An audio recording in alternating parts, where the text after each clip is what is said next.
Bueno, buenos días.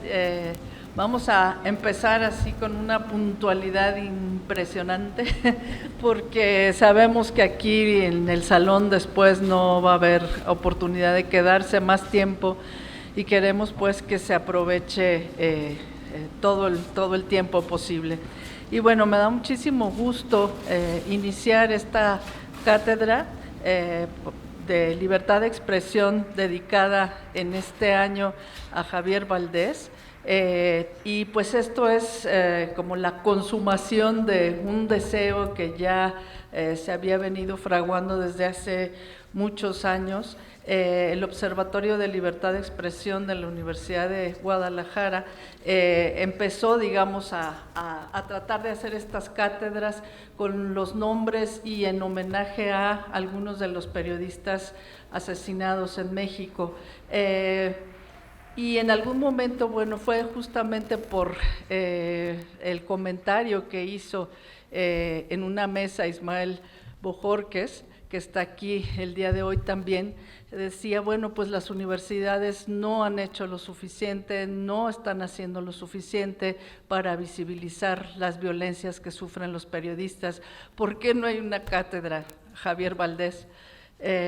Y bueno, pues para mí es un gran gusto que se pudiera hacer justamente esta cátedra aquí en la Feria Internacional del Libro, y esta vez la mayor parte, bueno, todas las actividades del Observatorio de Libertad de Expresión las hicimos en colaboración con la Red por la Libertad de Expresión contra la Violencia Periodistas de la UAM Xochimilco, que está aquí con nosotros su coordinadora, la actual coordinadora de la red, que es de algún modo también como madre antecesora del Observatorio de Libertad de Expresión de la Universidad de Guadalajara. Agradezco muchísimo al Centro Universitario de Ciencias Sociales, a sus autoridades. No está aquí tampoco Jorge Ramírez, el director, el jefe del Departamento de Sociología, que él también insistió e hizo posible la creación de este observatorio y la creación también de la cátedra. Muchísimas gracias pues a todos aquellos que han hecho posible que el día de hoy estuviéramos aquí. Y bueno, les voy a dejar en manos de Primavera Telles Girón, que ella va a hacer el favor de moderar esta conferencia con nuestro querido invitado Jan Albert Hudsen, a quien agradezco muchísimo que haya podido estar aquí. Muchas gracias por estar aquí e impartir esta conferencia sobre el estado de la libertad de expresión en México. Y bueno, Primavera Telles Girón es maestra en Comunicación y Política por la Universidad Autónoma Metropolitana, licenciada en Comunicación Social por la misma universidad, y se ha especializado en temas de libertad de expresión, derecho a la información, legislación en medios de comunicación y telecomunicaciones, así como en asuntos relacionados con el medio ambiente. Es profesora de la licenciatura en Comunicación Social de la UAM Xochimilco, y bueno, ahora está coordinando esta Red por la Libertad de Expresión contra la Violencia a Comunicadores de la UAM. Y bueno, es periodista, ha estado en diversos medios, y ella va a moderar esta conferencia. De una vez leo un poco de los datos de Jan Albert Hudsen, por si ustedes no lo conocen. Jan Albert Hudsen es periodista holandés que vive en México desde el 2008, primero en Guadalajara, estuvo aquí con nosotros, desde el 2009 en la Ciudad de México, y desde el 2016 es el representante en México del Comité para la Protección de Periodistas, el CPJ por sus siglas en inglés, una organización con sede en Nueva York que se dedica a la defensa y la promoción de la libertad de prensa a nivel mundial. Aparte de su labor en CPJ, es corresponsal en México y Centroamérica y editor de los periódicos, no sé cómo se pronuncia, Trouw, y de los Países Bajos, y Het Laatste Nieuws, o sea, supongo que últimas noticias, algo por ahí. Y también es colaborador frecuente de los noticieros de la radio pública holandesa, NOS y VRT de Bélgica. Ha publicado en medios estadounidenses como The Washington Post, Político, Newsweek y American Magazine. Contribuye regularmente sobre temas de libertad de expresión en medios como la BBC, CNN, el financiero Bloomberg, NTN24 Aristegui y Radio Educación. Y bueno, pues los dejo entonces para que Jan Albert nos pueda dar su conferencia. Tendremos después unas preguntas e inmediatamente después la mesa. Muchas gracias. Pues muy buenos días a todas, todos, todes.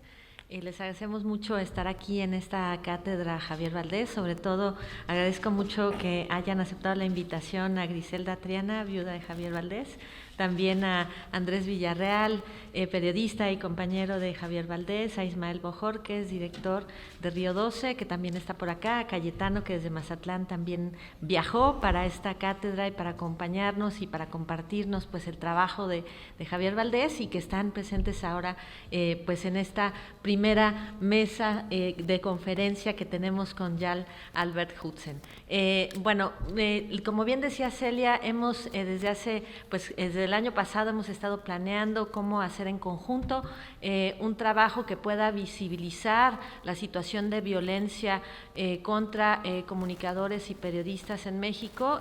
Fue el caso de Celia de organizar a través del observatorio esta cátedra de Javier Valdés, y también con la Red por la Libertad de Expresión contra la Violencia a Comunicadores, de la cual formo parte, y que les invitamos también a que puedan estar desde el jueves 30 hasta el viernes 1 en el Encuentro Internacional de Periodistas, con varias actividades que también hemos organizado sobre este tema.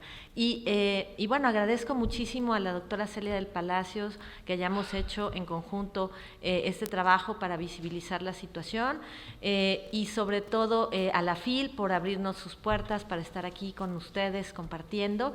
Y bueno, en esta conferencia inaugural a la que hemos invitado a Jan Albert Hutzen, colega periodista holandés y actualmente, bueno, representante en México del Comité para la Protección de Periodistas en Nueva York, nos compartirá sobre todo sus experiencias de cuál es el estado de la libertad de expresión en México, la violencia contra periodistas, a partir de su labor, de su lectura, de su interpretación de la realidad mexicana, así como, bueno, de distintas aproximaciones e investigaciones que se han hecho desde la academia, desde el periodismo, de la situación de violencia que lamentablemente se padece en México y en contra de periodistas y comunicadores.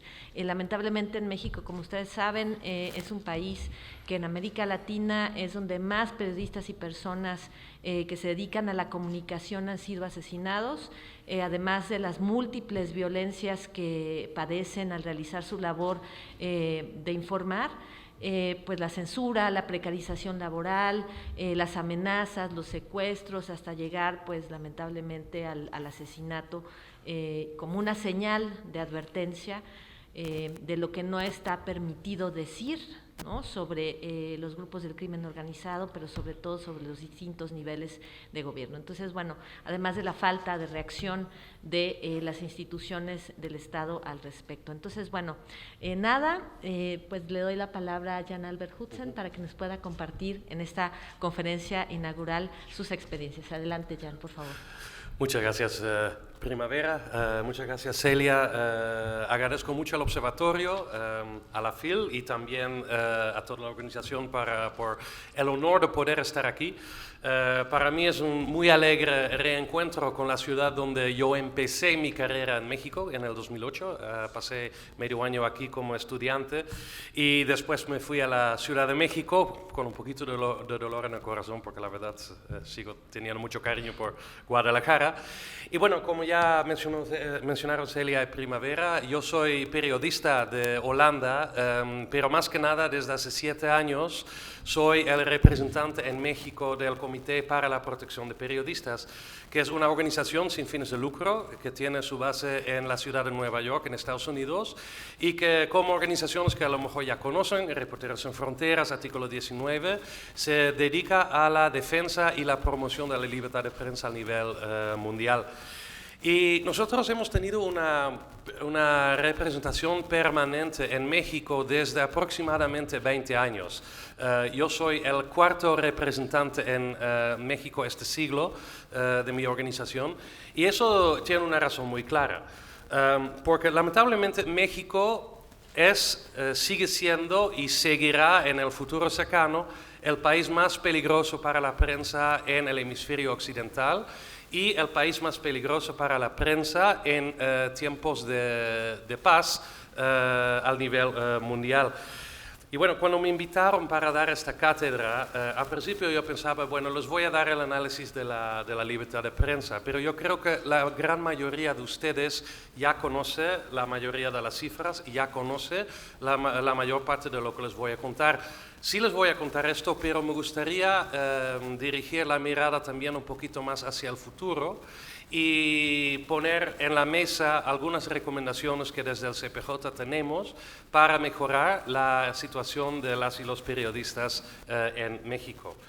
Voy a contar al principio un poco las cifras para que esta parte aburrida ya la tenemos detrás de nosotros, pero aún así yo creo que son importantes porque cuando hacemos una comparación de las cifras que existen en México sobre la libertad de prensa y lo comparamos con otros países en el mundo, por lo general la gente se espanta.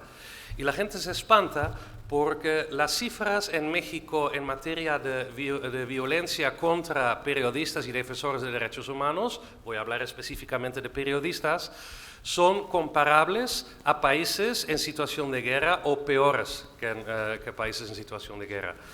La lista es muy sencilla. México cuenta con más de 135 periodistas asesinados este siglo. De estos asesinatos, menos del 5% ha sido resuelto, al menos parcialmente, por una sentencia judicial. México es el país con el mayor número de periodistas desaparecidos a nivel mundial.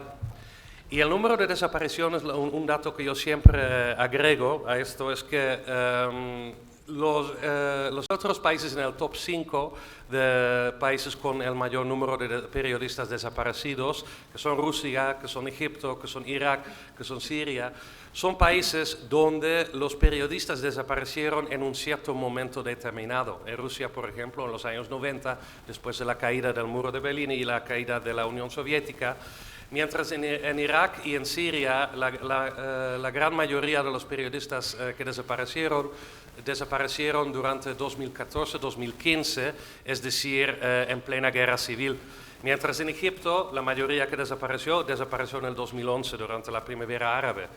La diferencia con México es que en México en promedio cada año y medio desaparece un periodista y esa cifra ha sido constante durante los últimos 23-24 años. En cuanto a los asesinatos, también llama la atención algo muy curioso en el caso de México. México es el único país donde entre 2014 y 2022 el número de asesinatos de periodistas se fue aumentando cada año. Mientras en otros países como Irak, Siria, Somalia, Yemen, Brasil, donde sea, un año hay un montón, otro año no. Por ejemplo, este año vemos un costo catastrófico entre los periodistas de Gaza y de Israel por el conflicto que existe allá, pero también sabemos que en el momento que este conflicto termina, entonces esa cifra se va a bajar hacia prácticamente cero. En México no es así, el número sigue aumentando y aumentando, con una baja solo este año, que todavía no se acaba, pero tenemos la esperanza de que este año terminamos con solo 2 o 3 periodistas que han sido asesinados por su labor, que es un número relativamente bajo, ¿no? para México. El año pasado México era el segundo país más letal para periodistas en el mundo, después de solo Ucrania, que es un país que se encuentra en una situación de guerra convencional. Mientras este año, obviamente por el conflicto en Israel y en Gaza, la comparación global es un poquito más fluida y un poquito más compleja, pero todas las cifras indican que México, un país que no se encuentra en una situación de guerra convencional, se encuentra con cifras que son mucho mayores que países que sí, Somalia, Yemen, Irak, Siria, Afganistán, etc. Otros problemas que encuentran los periodistas en México son básicamente todos los problemas que los periodistas a nivel mundial encuentran.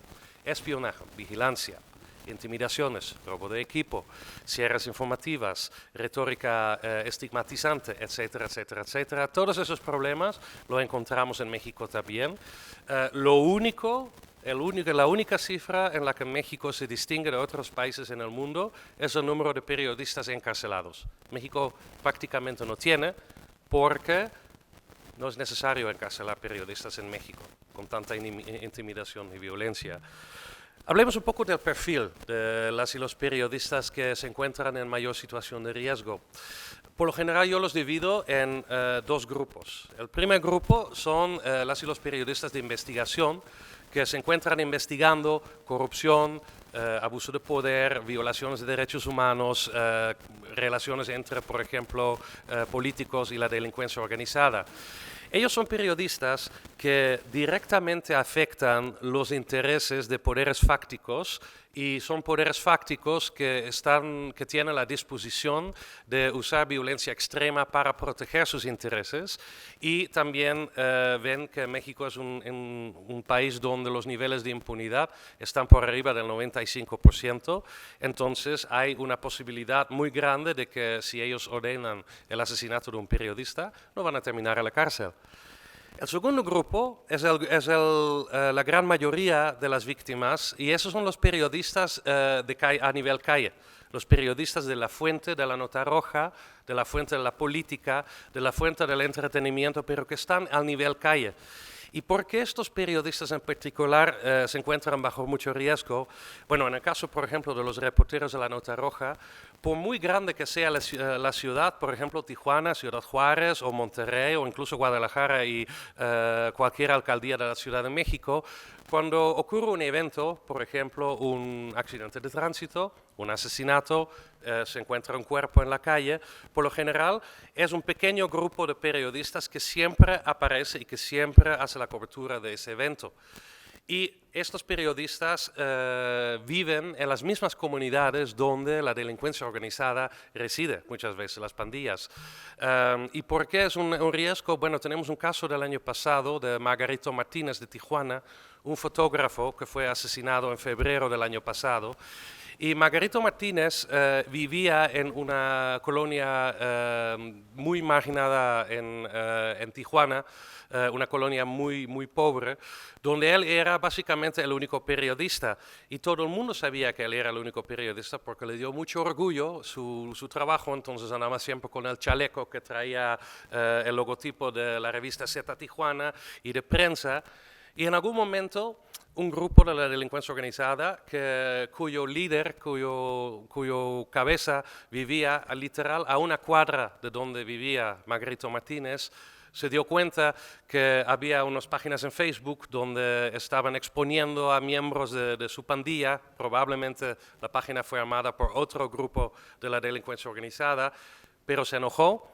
¿Y qué fue lo que hizo? Atacó al primer periodista que veía, que era su vecino, Margarito Martínez, y lo mandó a matar.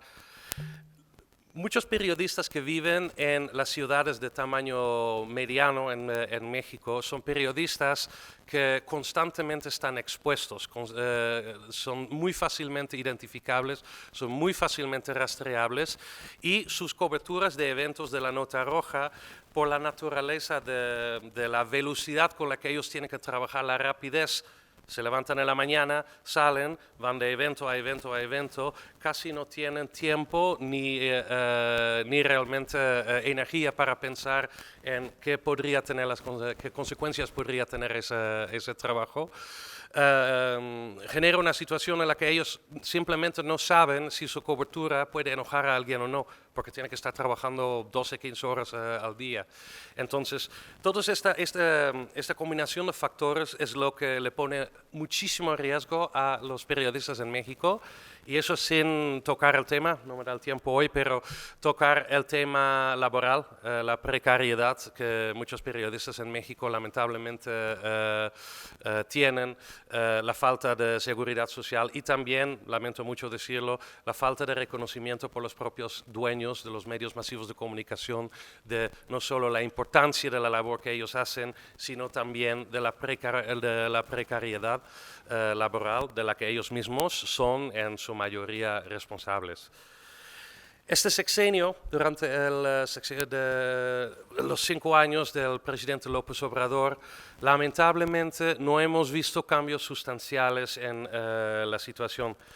No solo hemos visto una falta completa de políticas públicas por parte del presidente López Obrador para mejorar la situación, es decir, ninguna nueva institución, ningún fortalecimiento real de una institución que realmente existe, nada de interés particular para casos de violaciones de derechos humanos. Realmente no hemos visto nada más allá de un mantenimiento de lo que ya existía, pero, y elaboraré esa parte un poquito más tarde, con un claro desinterés en esas instituciones. Pero dos cosas sí empeoraron un poquito la situación, y lo primero es el uso de herramientas de vigilancia o de espionaje por parte del gobierno federal, que nosotros esperábamos que iba a terminar con el fin del sexenio del presidente Enrique Peña Nieto, pero lamentablemente sigue existiendo. Yo creo que a nadie de ustedes tengo que explicar el caso de Pegasus, que ha sido muy bien documentado, el uso de spyware ilegal. Incluso hay algunas personas aquí en la sala que han sido blancos de este spyware. Tengo muchos colegas que han sido blancos de este spyware. Pero cuando hablamos de espionaje no deberíamos quedarnos solo con la idea de que es Pegasus. A través de investigaciones que nosotros hicimos durante los últimos 3 o 4 años y también la organización Red en Defensa de los Derechos Digitales, sabemos que el gobierno mexicano tiene acceso a, o quiere tener acceso a, al menos 10 o 11 tipos de herramientas de vigilancia con dudosa legalidad. Estamos no solo hablando de Pegasus, estamos hablando también de Cellebrite, que es una especie de programa que todas las fiscalías, todos los gobiernos del Estado, incluso la Secretaría de Gobernación y la Secretaría de Relaciones Exteriores tiene, que permite hacer copias de cualquier equipo de telefonía móvil que tiene una persona. Ni cuenta te das, se tiene que acercar físicamente al aparato, pero una vez que tienen acceso al aparato pueden hacer la copia, y entonces cualquier tipo de verificación en 2 pasos o seguridad en el celular ya valió básicamente, ya no puede proteger. Muchos de esos tipos de spyware vienen de Israel, como Pegasus. Muchos de esos tipos de spyware han sido comprados, o el gobierno mexicano tenía la intención de comprarlo sin hacerlo público, y sin un marco jurídico que nos pueda aclarar si lo que están haciendo es legal o no es legal. Y eso es por encima de la vigilancia del viejo estilo, que sigue existiendo. Es decir, el uso de encapuchados, el uso de policías, el uso de cualquier tipo de servidor público durante marchas, etcétera, etcétera, que sigue usando el gobierno mexicano para vigilar a sus propios ciudadanos, incluyendo a periodistas. Y por último, algo que nos preocupa mucho, no puedo dejar de hablar de la situación sin mencionar la retórica, no solo del presidente López Obrador, sino también de otros servidores públicos. Ha sido muy bien documentado, es más, es absolutamente inevitable ver lo que el presidente de la República dice cada día sobre su relación con los periodistas y su relación con el fenómeno de la libertad de expresión. Es una relación compleja. El presidente ha dejado claro que ve a la libertad de expresión más una arena de lucha por poder y por influencia que un derecho fundamental para los ciudadanos. Y lo que también vemos es una replicación de las estrategias de comunicación del presidente de la República en otros funcionarios, como gobernadores, como presidentes municipales, etc. Y bueno, todo esto, yo creo que al ratito cuando tenemos las preguntas y respuestas, podemos, si tienen alguna duda sobre eso, podemos entrar un poquito más al tema. Pero me gustaría hablar un poquito sobre los problemas específicos que tienen algunas instituciones del gobierno, porque yo he notado algo muy curioso, que cuando estamos hablando de la respuesta del gobierno a esta situación, muchas veces nos quedamos hablando nada más sobre una sola institución, que es el Mecanismo Federal de Protección a Personas Defensoras de Derechos Humanos y Periodistas. Yo creo que la mayoría de ustedes debe haber escuchado en algún momento de esta institución. Es parte de la Administración Federal. Fue creado hace poco más de 10 años para brindar una protección a periodistas y defensores que antes no se hacía. Y es una institución muy controversial. Muy controversial porque si bien ha podido proporcionar apoyo a cientos de periodistas y defensores y sí ha salvado vidas, al mismo tiempo es una institución que demuestra cada día que le hace falta presupuesto, que sus funcionarios públicos, sus servidores no tienen el perfil para realmente atender a las y los periodistas en México, que no tiene una presencia regional. Por ejemplo, no hay un representante del mecanismo federal acá en el estado de Jalisco o en cualquier otro estado de la República, y que en realidad es un mecanismo meramente reactivo, es decir, el mecanismo solo responde cuando ya ha habido un ataque. No tiene autoridad o capacidad para prevenir delitos, solo tiene la capacidad de proteger, y esa capacidad lo ejecuta a medias. Y no solo hablamos del mecanismo, obviamente otra institución que se menciona mucho cuando hablamos de la problemática de la violencia contra la prensa en México es la Fiscalía Especializada para Atención a Delitos Cometidos contra la Libertad de Expresión. Es decir, la FIADLE, que es una fiscalía especializada, parte de la Fiscalía General de la República. Fue creado en el 2010, ya lleva 13 años en existencia, y es una fiscalía que si bien ha logrado algunos pequeños éxitos, tenemos aquí presentes también compañeros de Culiacán, del medio de comunicación Río 12, y a rato Ismael también puede platicar un poquito de su experiencia, a lo mejor con la FIADLE, y su injerencia en el caso de Javier Valdés. Pero la realidad es que la FIADLE ha tenido muy poco impacto en la impunidad en México. No ha habido ni una sola sentencia para un autor intelectual en un caso de desaparición o asesinato de un periodista a nivel federal. Solo ha habido unos quizás 15 sentencias para autores materiales y ya está. De las desapariciones, ni una sola sentencia, ni siquiera hay un detenido a nivel federal. Entonces, la FIADLE solo puede mostrar o presumir éxito en casos individuales, no puede de ninguna forma presumir que ha tenido el impacto que supuestamente tenía que tener en el momento que fue creado. Y entonces cuando nada más nos enfocamos en estas dos instituciones, claramente no es suficiente. Nos tenemos que enfocar mucho más ampliamente en el problema de las políticas públicas en materia de libertad de expresión en México. Y uno de los problemas principales que tiene el gobierno mexicano, la administración pública mexicana, es que como este país es un país donde la democracia es relativamente joven, donde la democracia aparte ha tenido, digamos, problemas de crecimiento, ha tenido avances, pero también retrocesos, simplemente no podemos decir que dentro de la administración pública en México, dentro de todos los niveles del gobierno, existe una conciencia real entre los servidores públicos de que el periodismo, la libertad de expresión y la defensa de los derechos humanos son cosas que valen la pena defender, es más, son cosas que se tiene que defender.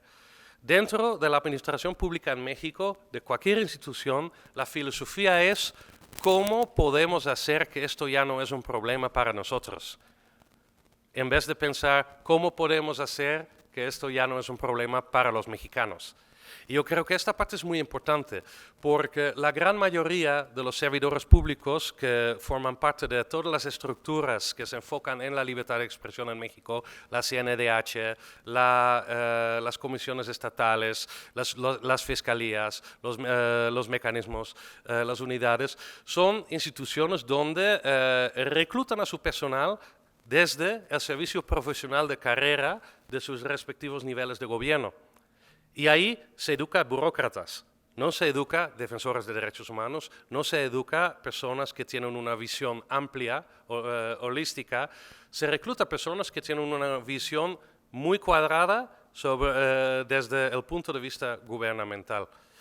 Entonces, para la última sección, ¿no? Y para, como dije al principio, girar la mirada un poquito hacia adelante, nosotros en el CPJ tenemos algunas propuestas, que son propuestas muy generales, porque México es un país muy grande, entonces para entrar a los detalles tendríamos que tener una infinidad de meses de debates, pero que creo que vale la pena explorar. Ya usé la palabra holístico, y cuando digo holístico no es solo una palabra. México necesita políticas públicas realmente que involucran realmente a todos los niveles de gobierno y a todas las instituciones del gobierno para combatir la impunidad en crímenes contra la prensa y para mejorar la seguridad de las y los periodistas. ¿A qué me refiero cuando digo esto? Me refiero, por ejemplo, al mecanismo federal de protección. El mecanismo tiene en su junta de gobierno, al momento de tener la mesa donde tienen que implementar y aprobar medidas de protección para periodistas y para defensores, presencia de instituciones del gobierno federal que tienen voz y voto para votar para las medidas. Por ejemplo, está la Comisión Nacional de Derechos Humanos, la Secretaría de Relaciones Exteriores, la Fiscalía General de la República, la Guardia Nacional, la Secretaría de Gobernación. Y todas estas instituciones están votando para las medidas de protección para periodistas. Y cada vez que yo voy acompañando a un periodista a la Junta de Gobierno, me doy cuenta de que estas instituciones o no saben, o saben y no les interesan, o saben y les interesa, pero lo que les interesa es votar en contra de las medidas. Incluso, y esto es algo que vimos durante los últimos meses, el peor papel tiene la Comisión Nacional de Derechos Humanos, porque porque en las últimas 5 juntas de gobierno donde yo estaba, la Comisión Nacional de Derechos Humanos votó 5 veces en contra de continuar medidas de protección para periodistas que sabíamos nosotros que estaban en un peligro muy grave. Es más, la CNDH lo hace de una forma que no queda en el registro, porque durante la Junta de Gobierno se abstiene de voto para que el caso se va al pleno del mecanismo y ahí vota en contra porque en el pleno no hay registro de quién votó por qué. Entonces la Comisión Nacional de Derechos Humanos juega un papel muy contrario a su rol para esas cosas. Y cuando me refiero a necesitamos un enfoque holístico, necesitamos crear una cultura cívica dentro de la administración pública que hace que todas estas instituciones, en vez de tener un desinterés o en vez de no entender, realmente tienen la capacidad y la voluntad de participar en los procesos de protección.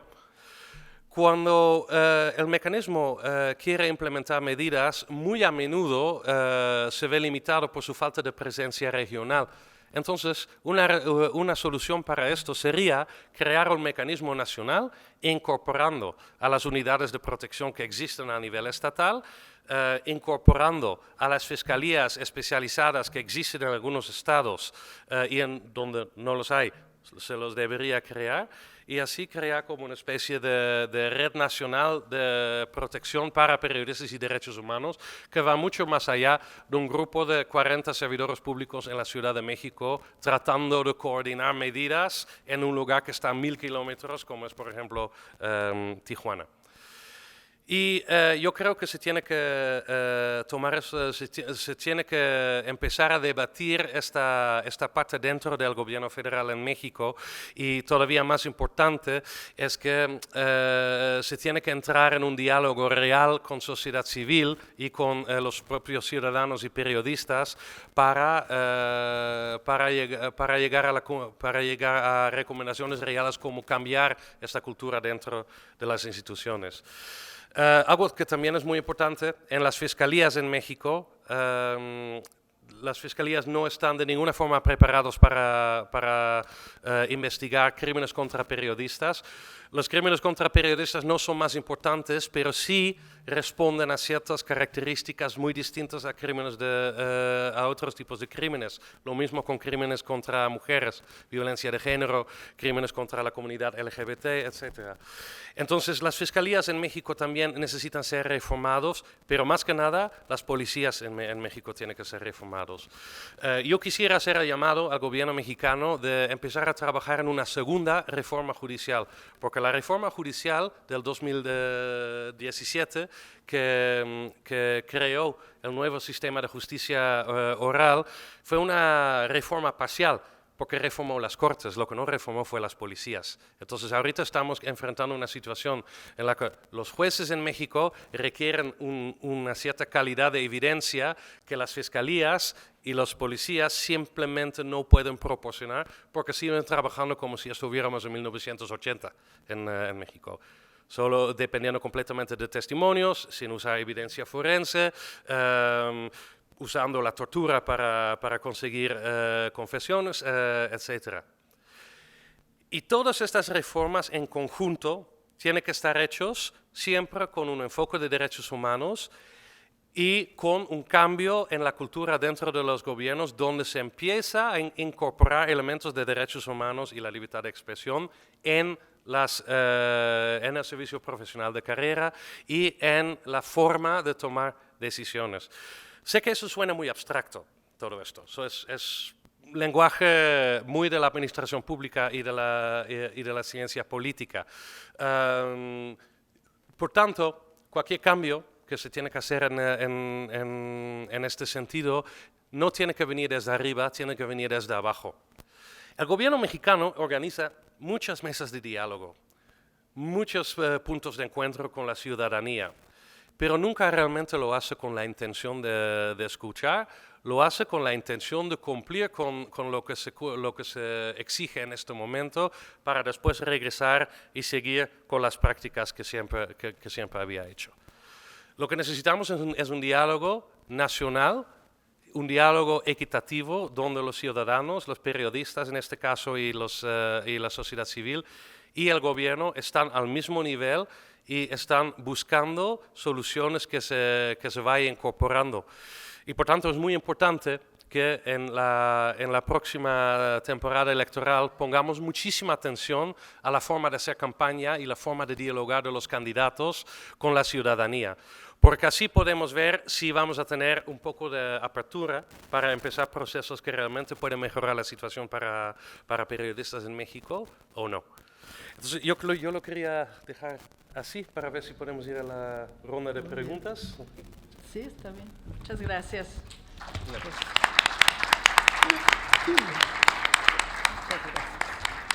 Agradecemos muchísimo a Jan Albert Hudsen del Comité para la Protección de Periodistas de Nueva York por este resumen pues muy rápido en esta conferencia sobre cuál es el estado del arte de pues la libertad de expresión en México, la violencia contra periodistas y sobre todo se agradecen las alternativas y las propuestas de qué es lo que tiene que cambiar en las políticas públicas en México para que pues todas estas instituciones que se han creado, las fiscalías, los mecanismos realmente funcionen y no solamente pues sea un gasto excesivo de recursos para pues cumplir metas, pero que no tienen una repercusión en la vida diaria de las familias, de los periodistas, de sus casos, que no hay sentencias. Entonces, pues abrimos la ronda de preguntas para que puedan pues compartir y sobre todo conversar con Jan Albert Hudsen. Sí, por favor, allá atrás. Si nos puede decir su nombre y su pregunta, por favor. No sé si hay alguien con un micrófono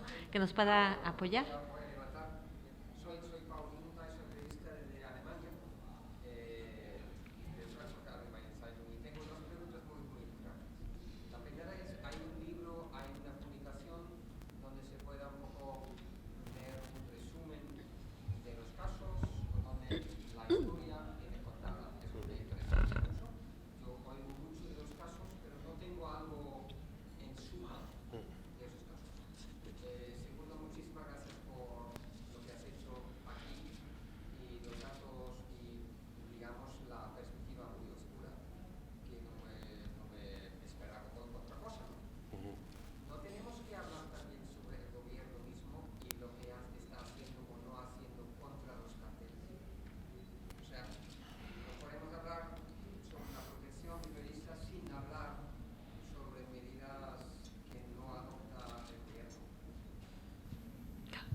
Muchísimas gracias por atenderme. Bueno, si la puedes repetir otra vez, porque como están grabando, agradeceremos muchísimo, por favor.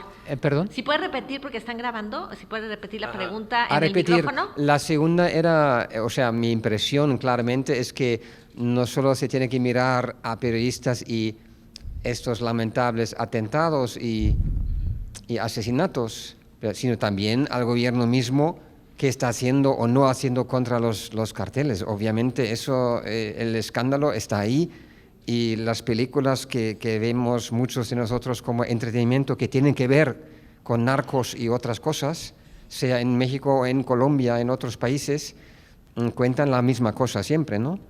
Que es, hay una indolencia, hay una incapacidad de gobiernos, en plural, también los americanos, de actuar contra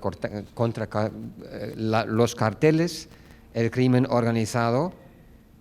Son preguntas, creo, que ligadas, ¿no? O sea, hay que ver todo en un conjunto.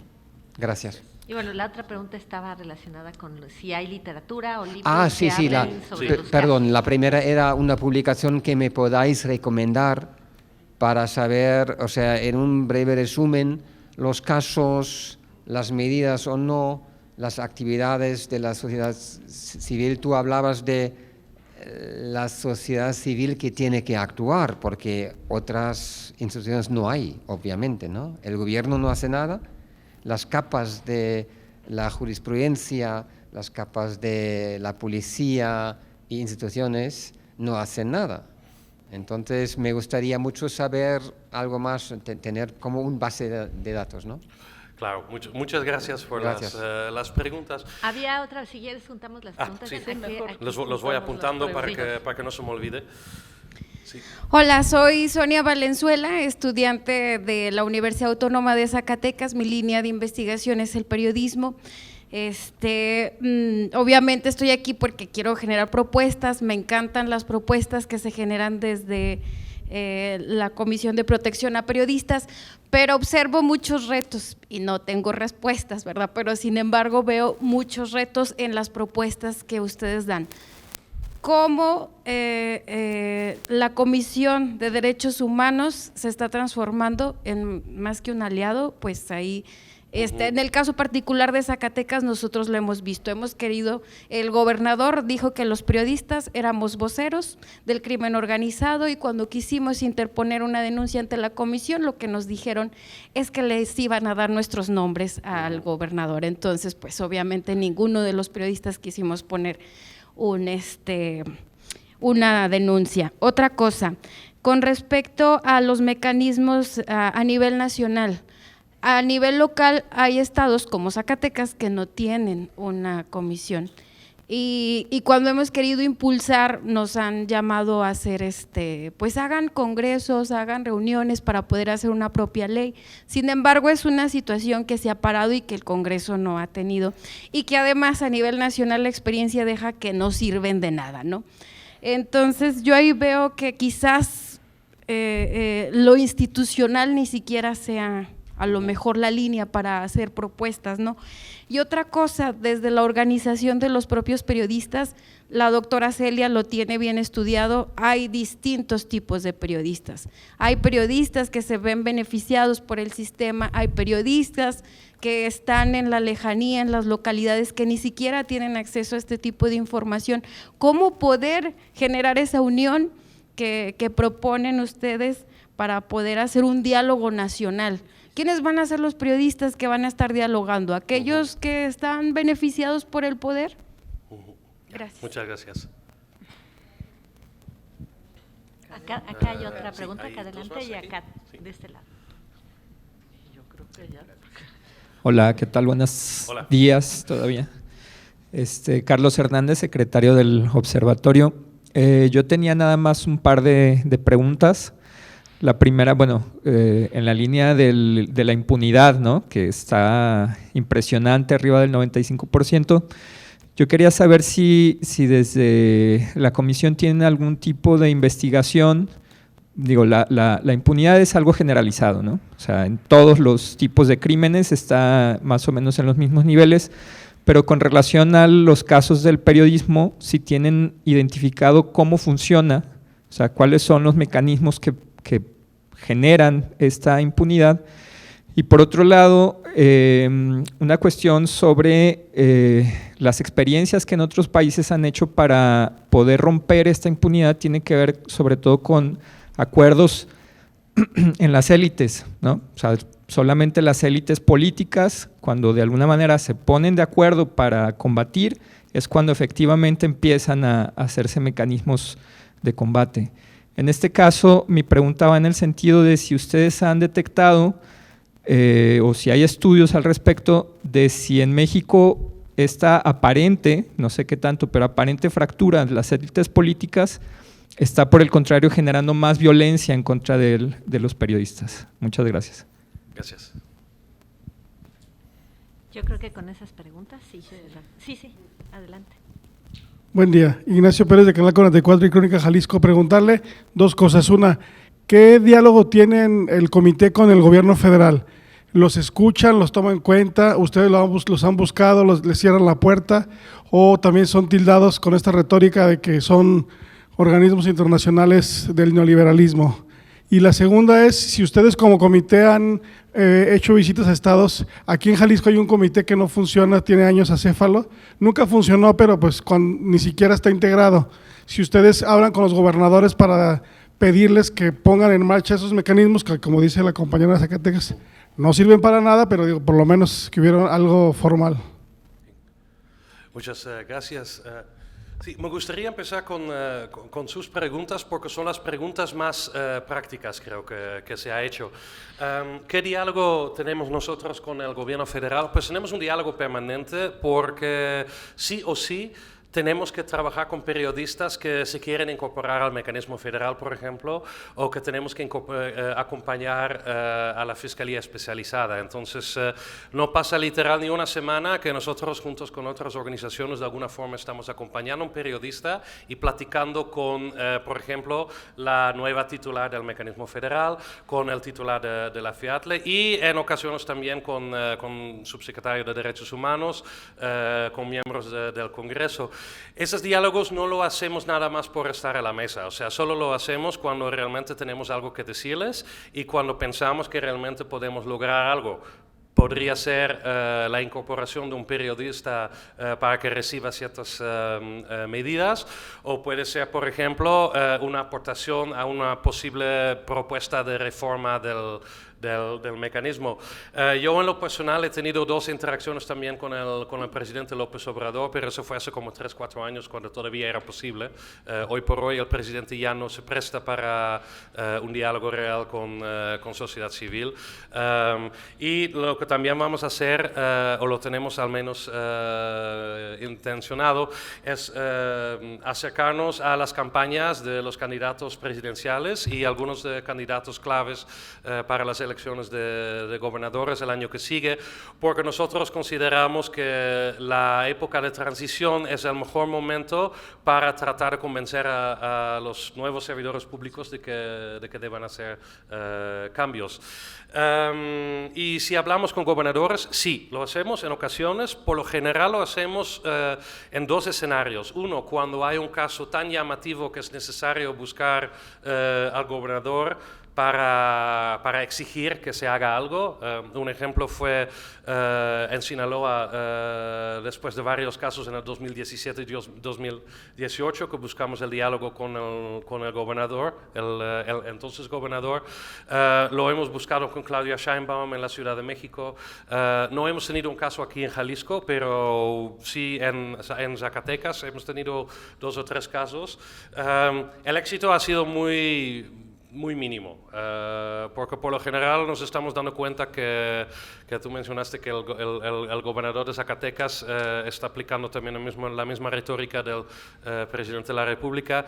Lamentablemente, muchos gobernadores y presidentes municipales se han dado cuenta que copiar la retórica del presidente López Obrador es algo mucho más efectivo que entrar en políticamente hablando, que entrar en un proceso de mejorar los derechos humanos. Entonces, sí lo hacemos, pero no somos un socio de ningún gobierno, más bien somos un interlocutor entre los periodistas y el gobierno, y siempre en representación de los periodistas en ese sentido. Sí.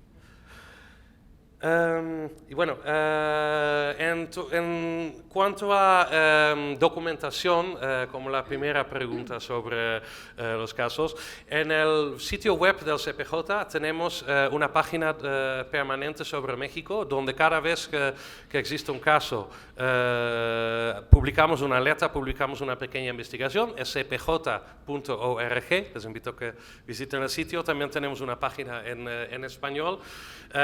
Ahí también se encuentran informes especiales. El último informe especial sobre México ya es un poco antiguo, del 2017, pero contiene muchos datos que son muy comparables con el día de hoy. Y su segunda pregunta es un poquito más compleja, porque sí, claro, tenemos que hablar de los cárteles.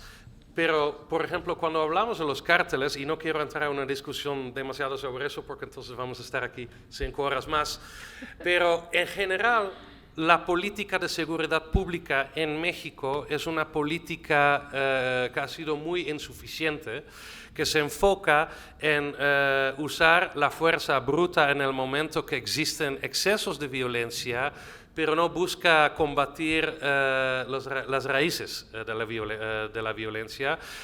Y nosotros aparte tenemos la muy fuerte convicción de el combate a la impunidad y la delincuencia tiene que ir de la mano con políticas públicas de carácter social, combate a la corrupción, combate a la pobreza, mejorar la infraestructura, combatir la desigualdad. O sea, yo creo que la parte de la seguridad nacional, los cárteles, solo es una pequeña parte. Más porque según los compañeros de Artículo 19, cuyo informe anual muy recomiendo, sale cada año en la primavera. Artículo 19. Sí. Artículo 19, sí, así se llama la organización, es una organización social de nosotros. Ellos señalan cada año que más de la mitad de los ataques contra periodistas proviene de servidores públicos, no de la delincuencia organizada. Y eso siempre ha sido así. Entonces, el problema principal para las y los periodistas en México no es solo la delincuencia, no es solo el gobierno, es una combinación de una colusión entre el poder y un poder fáctico que no es estatal como la delincuencia organizada. Entonces, yo creo que por ahí a mí no me gustaría hablar de libertad de expresión solo en términos de seguridad nacional o la fuerza bruta contra cárteles, porque yo creo que sería insuficiente para realmente abordar la problemática, ¿no? Bueno, nos faltan 4 preguntas, creo. Sí. Lo que me comentaste sobre la situación de Zacatecas es algo que hemos visto en prácticamente todos los estados donde se tenía la intención de crear mecanismos estatales. Tenemos aquí algunos compañeros de Sinaloa. Nosotros estuvimos en Sinaloa también para ver el principio de la unidad estatal. Fue difícil, fue muy complejo. En el Estado de México apenas ahorita se creó y después de 5 o 6 años de intenciones de crear mecanismos locales, solo en la Ciudad de México y en Veracruz hay 2 mecanismos estatales que más o menos están funcionando con una cierta efectividad, en la gran mayoría de los estados no. Por tanto, yo creo que sería mucho más efectivo hablar de un mecanismo nacional que incorpora a las unidades locales, que crear estas pequeñas islas en cada estado con una isla grande en medio que es la federación, porque si no, entonces siempre vamos a entrar en el mismo problema, que es un poco inherente a la forma como se hace política pública en México, ¿no? Y bueno, ¿cómo poder mejorar el diálogo nacional? Es una muy buena pregunta. Yo creo que ahí sí le metiera la pelota a la cancha del presidente de la República o la próxima presidenta. Voy a suponer que es la próxima presidenta, porque yo creo que hasta ahorita tenemos dos candidatos fuertes de Morena y de la oposición.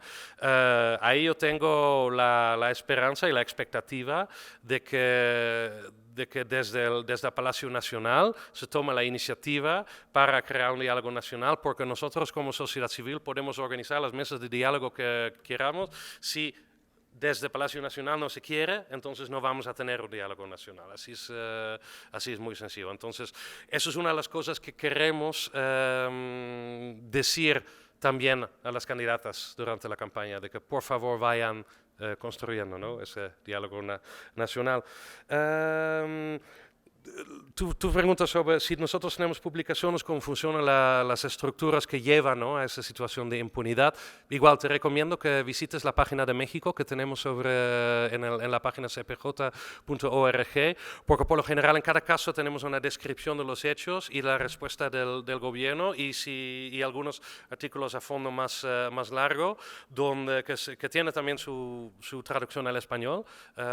Desde el 2017 prácticamente todos los escribí yo, entonces a través de Celia siempre me pueden mandar más preguntas. Y ahí lees 5, 6, 7, 8, 9 alertas y artículos y empiezas a ver patrones en cómo actúa la delincuencia, cómo actúa el gobierno y cuáles son los problemas. Y es muy llamativo cuando yo empecé en el CPJ en 2016 y ahora prácticamente el lenguaje es igual, es muy similar de las alertas, porque la situación no ha cambiado tanto, ¿no? Y bueno, en la experiencia en otros países, yo creo que, como última pregunta, y después creo que ya sí.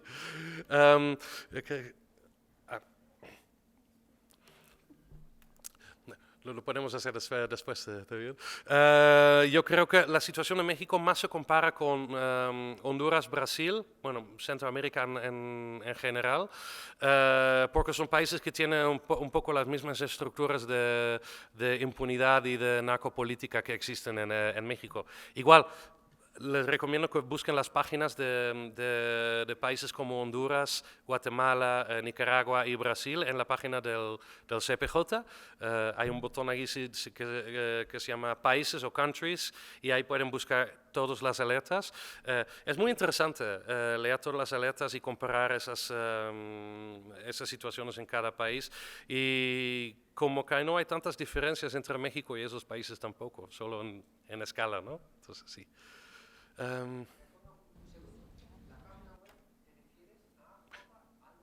cpj.org. Sí.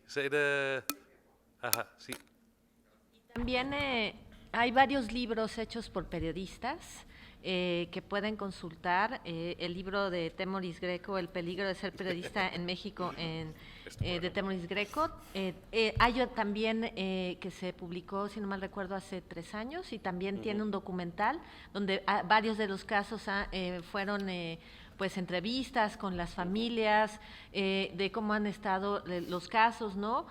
También hay otros libros que recientemente organizamos el Tribunal Permanente de los Pueblos, que es este tribunal que pues se hizo a partir de los años 70, cuando la guerra de Vietnam, etcétera, por pues las cuestiones de crímenes de guerra, etcétera, y que se siguió haciendo a partir de pues lo que se hizo en Europa, y ahora se hace este tribunal en diversos lugares del mundo. Se hizo el año pasado en mayo a través de la Red por la Libertad de Expresión contra la Violencia a Comunicadores, la UAM Xochimilco, y se va a presentar el día primero, el viernes, aquí en la FIL, la sentencia de ese tribunal sobre los asesinatos de periodistas. Entonces ese también es un documento donde ustedes pueden consultar qué es lo que ha pasado con esos casos.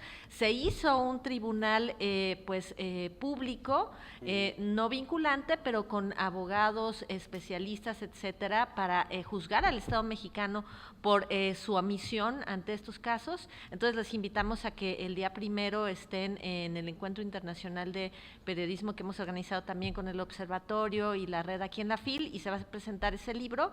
Y finalmente, pues los académicos y las académicas, como aquí la doctora Celia del Palacio, que acaba de publicar este libro donde también hay mucha información sobre lo que está sucediendo y propuestas, críticas, etcétera, que pueden consultar. Y bueno, pues ya no quito más tiempo. Si necesitan esa información pueden pasar con cualquiera de nosotras para pues que les compartamos más información, y hago el anuncio para que también puedan ustedes estar con nosotras y con nosotros el jueves y el día jueves 30, el 1, para que pues acudan al Encuentro Internacional de Periodismo, donde van a haber varias mesas que tienen que ver con estos temas y que rápidamente les voy a comentar para que, bueno, pues puedan acompañarnos, puedan estar ahí, puedan tener más información de lo que se está haciendo. Sobre todo, quien preguntaba sobre las organizaciones de periodistas y qué están haciendo las organizaciones de periodistas para hacer un periodismo más independiente y sobre todo para salir adelante. Entonces hay varias cosas que ustedes pueden pues ver y consultar y sobre todo contactar a los periodistas. Entonces, bueno, rápidamente les digo, el jueves 30 vamos a tener varias actividades en las que va a haber pues presentaciones de informes, sobre todo de cómo está la situación del periodismo en México, de esta presentación de los resultados de Worlds of Journalism. También van a estar una presentación del libro de la sentencia del Tribunal de los Pueblos sobre el asesinato de periodistas. Va a haber una charla sobre organizaciones de medios independientes fundados por periodistas, que es algo que ustedes también tenían duda el día de hoy. También va a haber una mesa sobre tejidos solidarios y las organizaciones de los familiares de los periodistas asesinados y desaparecidos. También va a haber otra mesa sobre precarización laboral, una presentación del libro de libertad de expresión en Jalisco, para que puedan ver el caso de la libertad de expresión y los periodistas en Jalisco. Entonces les invito a que el jueves 30 y el viernes 21 estén atentas y atentos, y aquí en la FIL va a estar todo esto en el Encuentro Internacional de Periodistas, y muchísimas gracias. Muchas gracias a Primavera y a Jean Albert, muchísimas gracias, les entrego su constancia. Muchísimas gracias por estar. Y bueno, les pido por favor a Griselda Triana, a Ismael Bojorquez y a Andrés Villarreal que por favor pasen directamente a la mesa, porque nos corren, en verdad nos corren a las 12:50. Y disculpen a las personas que ya no pudieron preguntar, ojalá que puedan seguir el diálogo.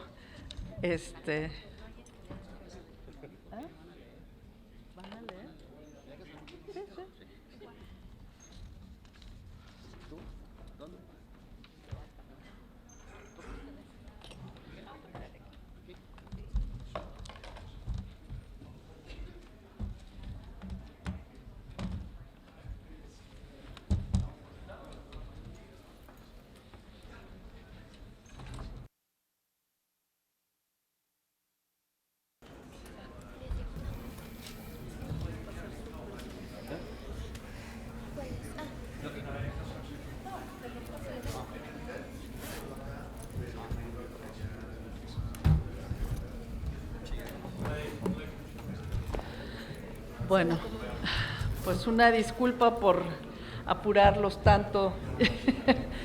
Les agradezco muchísimo que puedan estar aquí el día de hoy en esta mesa para recordar el trabajo de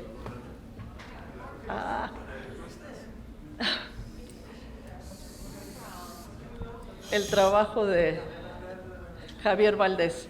En esta mesa, en esta cátedra que en esta ocasión, en este año, lleva el nombre de Javier Valdés. Y bueno, están con nosotros el día de hoy Griselda Triana, que es la coordinadora ejecutiva de Tejidos Solidarios. Es periodista feminista, activista y defensora de los derechos humanos. Ha trabajado en el fortalecimiento de las redes de apoyo a las víctimas de la violencia contra periodistas en México, y en el 2019 fue becaria del Fondo de Resiliencia del GEI-TOC. En 2021 publicó En el olvido, situación de familiares de periodistas asesinados y desaparecidos en México, que documenta el impacto de estos crímenes y la impunidad que padecen las familias de las y los periodistas. Es fundadora de la Biblioteca Javier Valdés en la Ciudad de México en honor a su marido, un reconocido y multipremiado periodista a quien dedicamos la cátedra este año. Andrés Villarreal es periodista, su formación incluye las áreas de comunicación, letras hispánicas, economía, ciencias políticas y estudios parlamentarios. Ha participado en radio, prensa y televisión, reconociendo en cada uno de ellos sus fortalezas y debilidades, las diferencias en el lenguaje y sus públicos. Ha colaborado en 5 libros. Hasta diciembre del 2021 fue jefe de información del semanario Río 12, donde coordinó al equipo de reporteros en trabajos de investigación y escribió la columna Alfabeto QWERTY en la edición impresa. En televisión dirigió el Megacanal de Sinaloa y condujo los espacios informativos de Mega Noticias 2016-2020 y participó como columnista y en programas nacionales en TV Noticias de la cadena Megacable. Hasta noviembre del 21 colaboró en Foro Sinaloa de Televisa como analista político. Ha colaborado en documentales para las cadenas Nat Geo y en diversas coberturas periodísticas sobre seguridad para LA Times, Al Jazeera, BBC News, BBC Mundo, Vice, Washington Post, entre otros medios internacionales.